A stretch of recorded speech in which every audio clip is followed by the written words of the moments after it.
Kumalat online ang isang controversial na chismis na nagdulot ng kaguluhan sa social media matapos umanong may balitang tinakbo sa ospital si Pangulong Ferdinand Marcos Jr.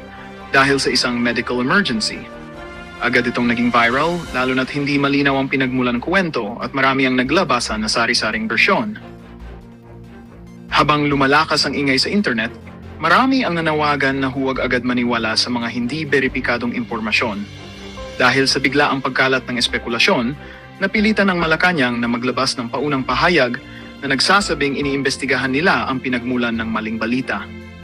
Ayon sa ilang opisyal, nagdulot ito ng mabilis na pagkalito at pangamba kaya't sinisikap nilang linawin ang sitwasyon upang hindi na lumala ang pagkalat ng pekeng impormasyon.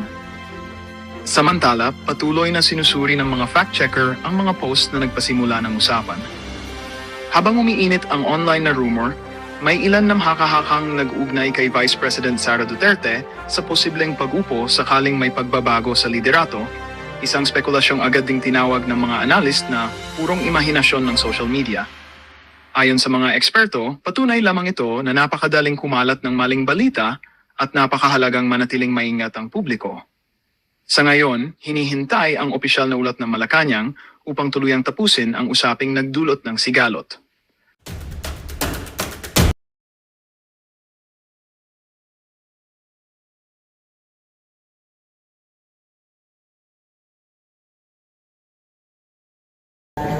Walang magiging bawas sa pondo ng opisina niya, SP, kung hindi siya pumapasok. Walang ganun eh. Tuloy-tuloy ang function kahit wala yung senador, SP. Oo.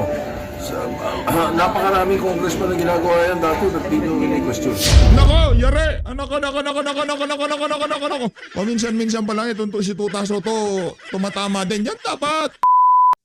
Overdose na lang ang pag-asa. Kung naniniwala ho kayo dyan sa banat na yan, itong si Atty. Rowena Gonzon, i-share nyo ho itong video na to. Kasi ngayong mga panahon na to, sa kapal na mukha ng presidente, kahit ho anong mga skandalong maikabit sa kanyang pangalan, talaga hong hindi na aalis sa pwesto yan. Yan hong sakit ng mga Marcos. Pagka nakakapit na sa pwesto, kahit na anong mangyari, hindi ho nila bibitawan yan. Kasi alam ho nila mga kababayan, kahit na anong mangyari sa 2028, kahit na anong maging senaryo pa, mananalo at mananalo itong si VP Sara. Ang gagawin na lang ho nitong si Marcos Jr. sa mga susunod na 3 taon, lilinisin na lang ho ang kalat na ginawa nila sa nakalipas na 3 taon. At dito rin ho sa video na to, alamin ho natin kung anong pinag-usapan nitong si Pinky at nitong si Senator Bato de la Rosa. Ito naman kasi si Senator Bato ang dami mong pwedeng tawagan. Tatawagan mo pa talaga, yan chismosa na yan. Kung bago lang ako kayo sa PH Update, isang like at isang subscribe. Masaya na ho tayo dyan at sa mga gusto sumali sa ating community. Yung join button nandyan lang ho sa baba. Ayun na nga mga kababayan, rumekta na ho tayo dito kay Atty. Rowena Gonzon. Ito nga ho kasi mga kababayan, hindi natitinag si BBBM. Sa panawagang magbitiw. Sa kapal ng mukha niya, anak ng toka. Ang tanong dito, yung pinapasa oling lupain sa kanila dyan sa Paway, Ilocos Norte, sinuoli na ba nila? Yun ang tanong.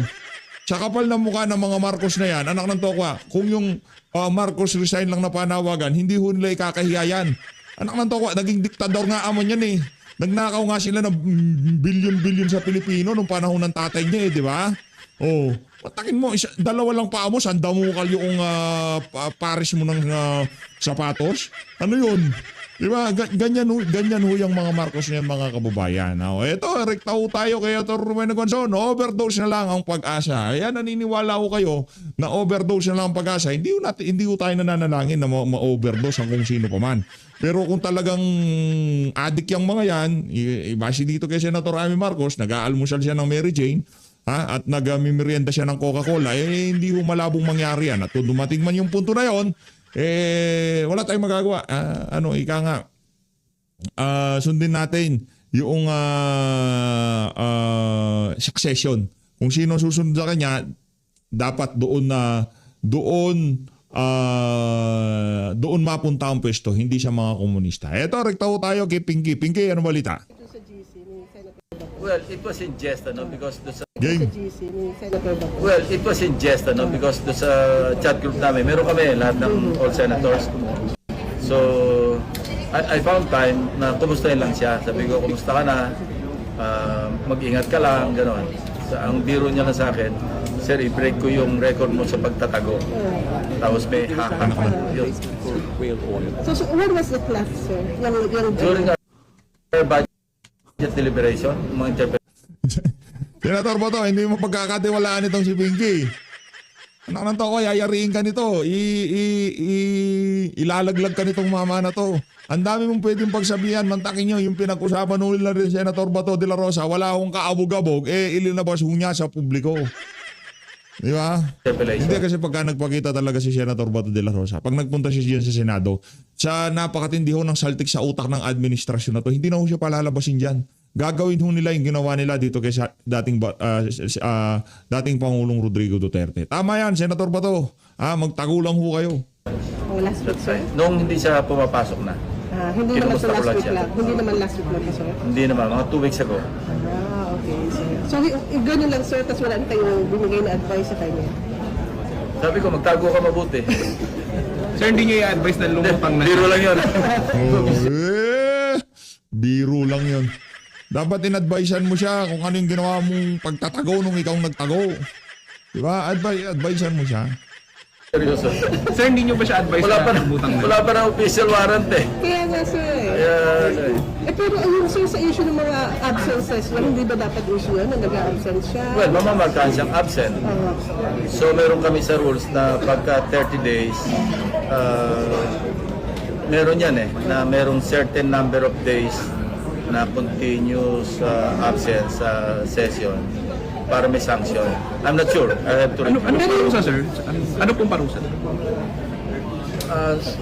Hindi ko sigurado. I think nasa ethics yan or nasa rules namin na yung 30 absences. So ibig sabihin... I'm not sure. Kailan review. Okay, sige. Hindi niya ba tandaan kung automatic na ano o kailangan Well, na ang advice ko sa kanya, kung wala siyang intention na mag-surrender, magtago siya mabuti. Ang advice ko sa law enforcement, hanapin niyo siya mabuti. Trabaho nila yan eh, maghanap eh. Ito talaga si Pinky, pagka dumali, falsifikado.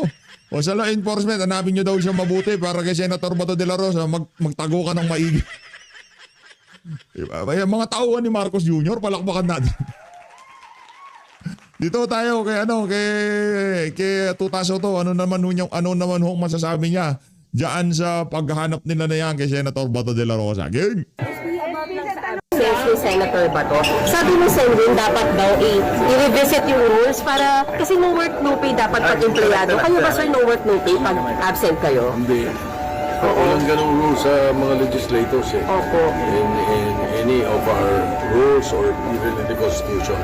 Siguro kung mayroong mga kababayan tayo na gustong tanungin itong ganyan, at saka let's say gustong panagutin ng isang legislator, mag-file sila ng ethics complaint. Ano pinakamagandang remedyo Does that para matalakay natin yun. It doesn't necessarily have for us to come out and amend our rules and say something like that. I doubt if we can pass a rule like that even in the House sa atin sa atin. Kasi it's never been that way. Even in the other congresses, ganun talaga eh. So, pinakamaganda mag-file na sila ng complaint. SP, does that mean kahit 2 to 3 weeks ng absence si Sen Bato, sumisweldo po siya? Sa Congress ka, mayroong 1 buong taon hindi mapasok eh. Oh, anak ng toka, grabe naman pala dyan. 1 buong taon di pumapasok pero meron sweldo. Ano ho talaga, iba yung tinitignan sa tinititigan. Itong mga itong mga reporter na to, anak ng toka, ba't nyo pinagdidiskitan itong si Senator Bato? Sa Congress pala, merong 1 taon di pumapasok pero sumusweldo. Ito talagang mga na to, mga... Wala naman silang ginagawa, wala rin umaangal eh. O ito, 2 to 3 weeks pa lang. Pero may sweldo yan, SP. Sa diretso. Siyempre. Okay. May sweldo yan. Ano pakialam nyo? Bago nyo pakialaman yan, yung mga taon-taon nang hindi pumapasok dyan sa House of Representatives, yun yung pupurahin nyo. Mga pambira talaga itong mga reporter na to. Mema lang eh. May mga headline lang eh, no? Ngayon, ino-operate si Senator Bato dyan sa mainstream media. Kasi Bato, absent pero masweldo. Pero yung mga congressman, 1 taon di pumapasok, may sweldo. Walang umiiyak. Allotted na yun eh. Allotted na yun. Atod na yun. Wala pa rin Hayaan nyo na yung kay Senator Bato de la Rosa. Kayo talaga, oo, masyado kayong mga malisyoso. Wala pa rin. Pero SP, yung opisina niya nagpa-function naman. Oo, nagpa-function naman mga empleyado niya lahat. Nag-aaral din ng mga bills and all that. Walang magiging bawas sa pondo ng opisina niya, SP, kung hindi siya pumapasok. Walang ganun eh. Tuloy-tuloy ang function kahit wala yung senador, SP. Oo. Napakaraming congressman na ginagawa yan dati, ba't di nyo ini-question? Nako, yare! Nako. Paminsan-minsan pa lang si Tuta Soto tumatama din. Yan dapat. Di yan dapat. Yung mga kasamahan mo, sila yung ika nga kahit pa paano i-guard mo. Di ba? Kahit pa paano. Yan, tama yan. Palakpakan natin si Tuta. Diba, napakarami si congressman na gumagawa niyan. Bakit hindi niyo sila sitahin? Itong si Bato de la Rosa, ilang linggo pa lang wala. Ang liliwanag na ng mga mata niyo. Mga siraulo ba kayo? Ako, dinig ko yung boss ng mga taga News 5. Hoy, taga News 5. Ang ka ha. Bakit ngayon ang senator na papag-inita sa 2-3 linggo di pumasok? Ganun talaga eh. Kahit si Senator De Lima at saka si Senator Trillanes nakakulong. Talagang ituloy pa rin yung function ng opisina nila eh. Pero hindi nila napapansin yon. Sa mga mainstream media na to, okay lang yon. Pero dahil ito, Bato de la Rosa, dapat tanggalan ng sweldo. 2 linggo pa lang di pumapasok. Mantakin nyo mga kababayan. Si De Lima, napakalaki yung sinweldo niyan habang nasa loob siya ng kulungan.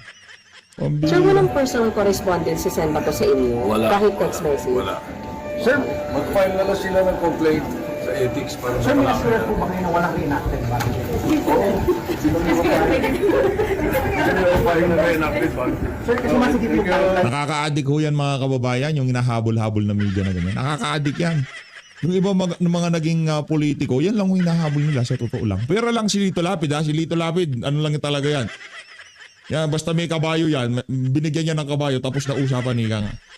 Wala akong marami sinasabi yan. Iyang mga ganyang galawan, nakaka-addict ho yan. Yung limelight, nakaka-addict yan. Tingnan nyo yung mga ibang atleta.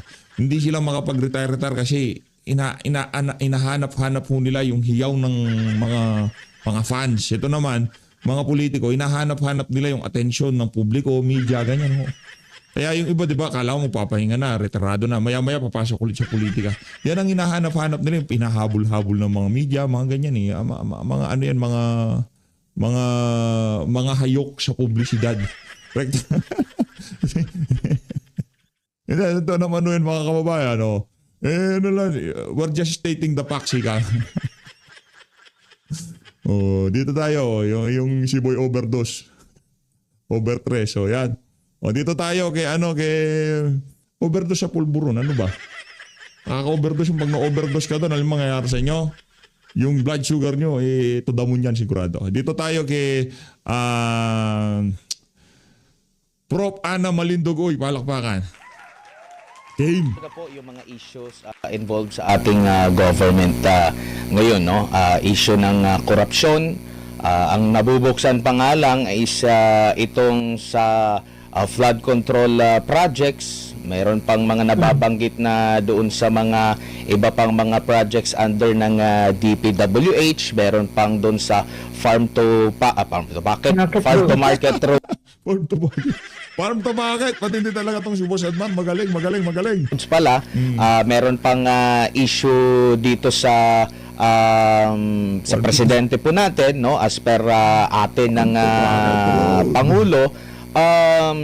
Meron na po ba kayong mga naririnig or lalo na doon sa mga investors po natin sa side po ng pagpapabuti ng ating ekonomiya po na nade-discourage na talaga, or meron pa ba silang sinasabing pwedeng maging remedyo para mahikayat pa rin sila kahit papano po na maglagak ng kanilang puhunan, or nandun na tayo sa point of no return na ba, or mga kakarampot na lang yung ating makukuha? Meron pa bang mga dapat pagbabago sa ating pulisiya po, Prof? Okay, kung pagbabago lang ang pag-uusapan natin, isa lang ang kailangan mangyari sa Pilipinas at this time. To be very, very, very, very frank and honest, we need a change of leadership. That's really eminent and that's really imperative at the moment. I'm not kidding. That's the only way for the Philippines to be saved.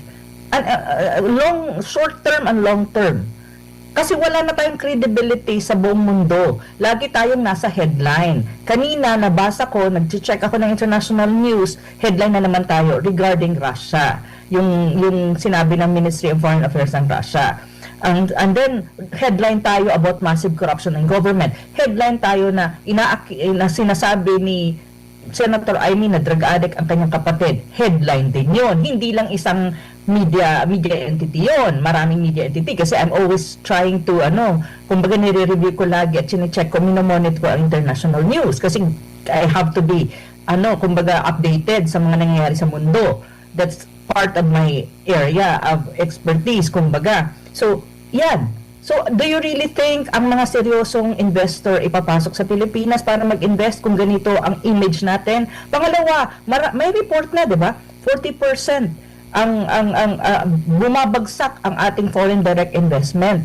So ibig sabihin, may problema ka. Ayaw mag-invest ng mga mga foreign investors dito sa Pilipinas precisely because unang-unang ayaw nila is massive corruption in government. At sino nga naman mag-i-invest sa Pilipinas kung ang presidente mo ay allegedly drug addict din? So, alam mo yun, totoo naman yun eh. May mga business men tayo sa Pilipinas na mga prominente, nagsasabi din sila na parang nahihirapan. Sila mismo nahihirapan sa kanilang industriya, sa mga business nila at nakikita nila na parang hirap at ayaw pumasok ng mga investors sa Pilipinas precisely because of the domestic situation or domestic problem. Hindi lang naman kasi massive corruption in government ang issue sa Pilipinas at the moment. Because of this, mayroon kang clamor for accountability. To a certain extent, you have what you call political instability. So dalawa yan lagi maraming kinoconsider ang mga foreign investors. Pero dalawa sa pinaka-importante is political stability and corruption. Now, in the Philippines, you have political instability to some extent, to a greater extent. Then you have massive corruption. So, dalawa pa lang na criteria, walay na tayo. So, totoo yun. Pangalawa, pagdating sa issue of nasa issue na ba tayo ng a point of no return, malapit na tayo doon. Malapit na tayo sa doomsday scenario. Kaya lang, ang sinasabi nga natin, huwag na nating paabutin doon. Kaya nga ang panawagan ng mga taong bayan, karamihan ng mga Pilipino sinasabi, graceful exit ni BBM and let the country breathe, let the country have a space to breathe and then peaceful transition to the next in line. Ano ba? Kasi kung talagang gusto mo makabawi ang Pilipinas, may hirapan tayong bumawi. Imagine mo, we're only what? Mayroon pang, ang administrasyon ni BBM, mayroon pang at least more than 2 years and a half. And do you really think ang kanyang political capital, trust rating, what do you call that? Political legitimacy, mababa?